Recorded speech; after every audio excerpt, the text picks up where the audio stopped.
প্রিয়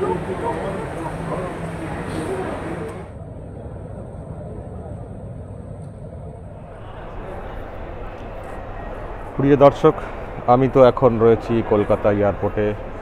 প্রচণ্ড কুয়াশা, দিল্লি যাচ্ছি।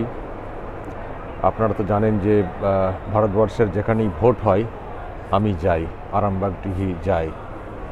আরামবাগ টিভি ছোট্ট একটা ইউটিউব চ্যানেল, যেটা আমি বারবার বলে থাকি, তবু চেষ্টা করে গ্রাউন্ডে গিয়ে রিপোর্ট করতে। মাঝে মধ্যে, সবসময় হয় না, বড় বড় ইভেন্টগুলো কভার করার চেষ্টা করে এবং বিশেষ করে ভোটগুলো কভার করার চেষ্টা করে। আসলে আমার নিজেরও একটা বিরাট কৌতূহল থাকে যে আমাদের রাজ্যে যে ভোট আমরা দেখি, অন্য রাজ্যের ভোট কেমন হয়, যদি তুলনা করি সেটা কতটা পার্থক্য। তো সেই জন্যে যাই আর কি, এবং যা সব দেখি সেগুলো আপনাদের সামনে তুলে ধরি, তফাৎটা দেখি। তবে এখনও পর্যন্ত যেসব ইলেকশন কাভারেজ করেছি বা দেখতে গেছি, আমাদের পশ্চিমবঙ্গের মতো এত খারাপ ভোট কোথাও কিন্তু আমি দেখিনি। আমি লাস্ট গিয়েছিলাম মুম্বাইয়ে, মহারাষ্ট্রে ভোট হয়েছে, সেখানেও ভালো ভোট হয়েছে। তো এবার দিল্লিতে ভোট। দিল্লি মানে বুঝতেই পারছেন, দেশের রাজধানী। আর আমি প্রথমবার দিল্লিতে যাচ্ছি। এর আগে গিয়েছি, কিন্তু মানে এইভাবে মানে যে ভাবনা নিয়ে যাওয়া আর কি, জাস্ট টাচ করে আগে গিয়েছিলাম, মানে অন্য জায়গায় যেতে গিয়ে দিল্লিতে টাচ করেছিলাম, কিন্তু দিল্লিতে কখনো ঘুরিনি, দেখিনি। ফার্স্ট টাইম যাওয়া, মানে এইভাবে একটা হাতে সময় নিয়ে এবং ইলেকশন দেখতে যাওয়া। তো দেখা যাক কেমন কি দেখি ওখানের ভোট। ওখানে তো এবার খুব মানে টাফ একটা লড়াই। অরবিন্দ কেজরিওয়ালের একটা খুব চ্যালেঞ্জিং ব্যাপার এই মুহূর্তে, কারণ উনি যে ইমেজ নিয়ে এর আগে ভোটে লড়েছিলেন, এবার কিন্তু সেই ইমেজ নেই। কারণ এর মধ্যে উনি জেলবন্দি হয়েছিলেন, দুর্নীতির অভিযোগ এসছে, এবং সেই সঙ্গে বিজেপিও খুবই মরিয়া মানে বিধানসভা দখলের জন্য। দিল্লি থেকে কেন্দ্রীয় সরকার চালাচ্ছে বিজেপি, কিন্তু একটা অ্যাসেম্বলি ওখানে সেটা পাচ্ছে না। এটা বিজেপির কাছেও খুবই চ্যালেঞ্জের, এবং তারাও খুব মরিয়া, সেটা বলার কিন্তু কোনো অপেক্ষা রাখে না। আর অনেকগুলো ফ্যাক্টর কাজ করবে এবারের ভোটে, আমি সেগুলো ওখানে গিয়ে আরও বলতে পারবো, আরও চাক্ষুষ করে দেখে শুনে বলতে পারবো। তবে একটা কথা বলতে পারি, গতকাল যে বাজেট পেশ হয়েছে, তাতে কিন্তু মানে মানুষ, মানে অন্যরা যে কথা বলবেন বিরুদ্ধে, সেরকম সুযোগ কিন্তু মানে পাচ্ছে না বিরোধী পার্টিগুলো। তো মানে যে বাজেট পেশ হয়েছে সেটা কিন্তু বিজেপির অনুকূলে একটা বিরাট ব্যাপার, এবং সামনেই ভোট 5 তারিখ। তো এর একটা প্রভাব হয়তো ভোট বাক্সে মানে পড়তে পারে, যেটা মনে করা হচ্ছে যে বিজেপি এত ভালো একটা, মানে যে সরকারটা চালাচ্ছে কেন্দ্রে, এবং তার একটা তো ভালো বাজেট পেশ, মধ্যবিত্ত খুবই খুশি। বিশেষ করে ইনকাম ট্যাক্সের যে ডাইরেক্ট ইনকাম ট্যাক্স লিমিটটা যেভাবে 7 লাখ থেকে 12 লাখ করে দেওয়া হয়েছে, এর একটা বড় প্রভাব রয়েছে দিল্লি এলাকাতে, মানে প্রভাব পড়তে পারে, এটাকে মনে করছেন। ফলে বাজেটের একটা প্রভাব, এবং দুটো টার্ম আম আদমি পার্টি ওখানে সরকার চালালো, ফলে তাদের বিরুদ্ধে একটা অ্যান্টি এস্টাবলিশমেন্ট একটা হাওয়া কাজ করছে, এবং দুর্নীতির বিষয়টা যেটা বলছিলাম। তো সব মিলিয়ে একটা মানে পরিবর্তনের হাওয়া এখান থেকে আমরা ফিল করছি। তো ওখানে গিয়ে দেখব কি দাঁড়াচ্ছে বিষয়টা, এবং ভোট কেমন হচ্ছে সেটা দেখব।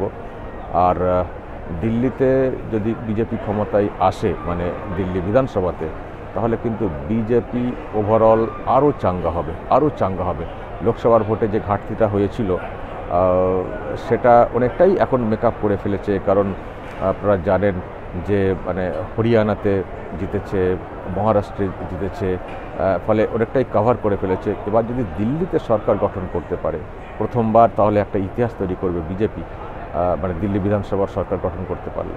তো তারপরে হয়তো বিজেপি তার মতো করে এগোবে, এবং তারপরে যে ভোট হবে বিহারে ভোট আছে, এবং তারপরে সামনের বছরে পশ্চিমবঙ্গে ভোট আছে। সুতরাং বিজেপির অগ্রগতি কতটা কি হচ্ছে এই বিধানসভার ভোট থেকে দিল্লিতে, সেটা কিন্তু অনেকটা আবার নির্ভর করবে পরবর্তী ভোটগুলো, এবং পশ্চিমবঙ্গের ভোটেও একটা প্রভাব পড়বে।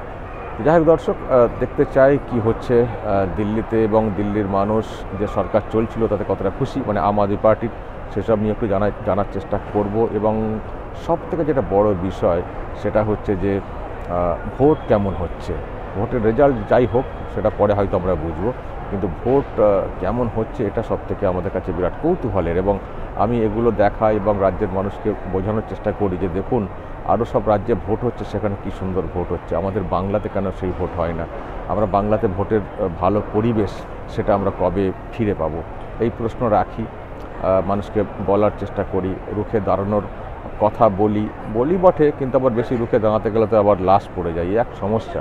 তো যাই হোক, একদিন না একদিন তো সে অবস্থার পরিবর্তন ঘটবে।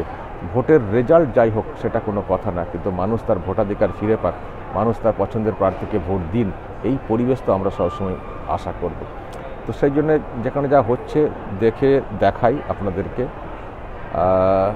এই আর কি ব্যাপার। তো যাই হোক দর্শক, নজর রাখবেন, আরামবাগ টিভি এখন দিল্লিতে যাচ্ছে, আর দিল্লিতে গেলেও যে বাংলার খবরের দিকে নজর থাকবে না সেটাও না, বাংলাদেশ যেখানে যা ঘটবে আমি ওখানে বসি কভার করব, মানে সঙ্গে আমার ল্যাপটপ তো রয়েছে, তো ওখানে বসি সব রকম খবরই কভার করবো, যেখানে যা খবর আছে আপনারা হোয়াটসঅ্যাপে যেভাবে পাঠান সেভাবে পাঠাবেন, আমি সেগুলো ওই ফাঁকেই আপডেট দেওয়ার চেষ্টা করব। আর দিল্লিতে যখন যাচ্ছি যদি কোনো সাজেশন থাকে আপনাদের যে এই বিষয়গুলো একটু তুলে ধরা দরকার, আমাকে একটু বলবেন।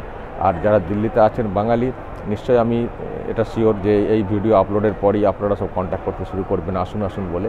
সব জায়গায় যাওয়া সম্ভব না জানি, আপনারা অনেকে দর্শক আছেন, অনেকে বলেন যে দেখা করলেন না দাদা, দেখা করলে ভালো হতো, দেখা সবসময় করাও যায় না, তবে সাজেশন দেবেন হোয়াটসঅ্যাপে, কিছু মানে যদি বলার থাকে সেটা বলবেন।